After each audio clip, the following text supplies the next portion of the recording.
અમરેલી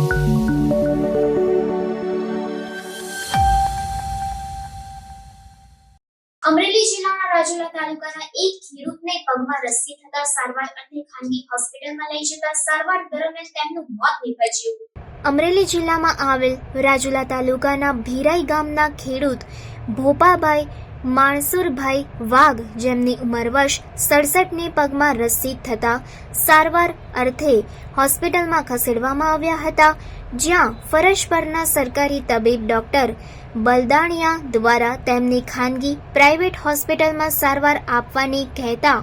દર્દીના પરિવારે પ્રાઇવેટ હોસ્પિટલમાં ખસેડ્યા હતા, જ્યાં પરિવારના આક્ષેપો પ્રમાણે 2 બોટલ ચડાવ્યા બાદ રિએક્શન આવતા વધુ તબિયત લથડી ગઈ હતી અને વધુ સારવાર માટે અન્ય હોસ્પિટલમાં સારવાર હેઠળ ખસેડવામાં આવ્યા હતા, જ્યાં સારવાર દરમિયાન મોત થતા આ તબીબ નાસી છૂટ્યા હોવાને કારણે પરિવારજનોમાં ભારે રોષ ફેલાયો હતો।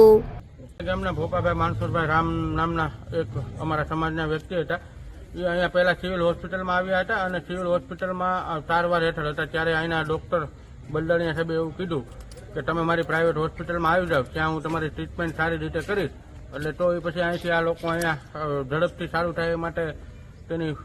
પ્રાઇવેટ હોસ્પિટલમાં ગયા હતા। જીએબીની સામે કંઈક હોસ્પિટલ આવેલી છે,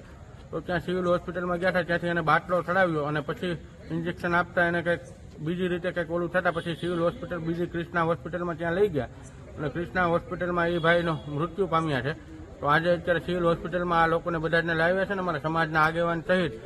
આ ડૉક્ટર બલદાણિયા સાહેબ સાથે ડૉક્ટર બલદાણિયા સાહેબ સામે યોગ્ય કાર્યવાહી થાય અને સાચી હકીકત જે હોય તે સામે આવે। ફોરેન્સિક રિપોર્ટ માટે અમે કરી રહ્યા છીએ, ફોરેન્સિક રિપોર્ટ માટે લઈ જાઓ અને અમે અપીલ કરીએ છીએ કે આ લોકોને જે કાંઈ યોગ્ય ઓલું હોય તેની તપાસ થવી જોઈએ।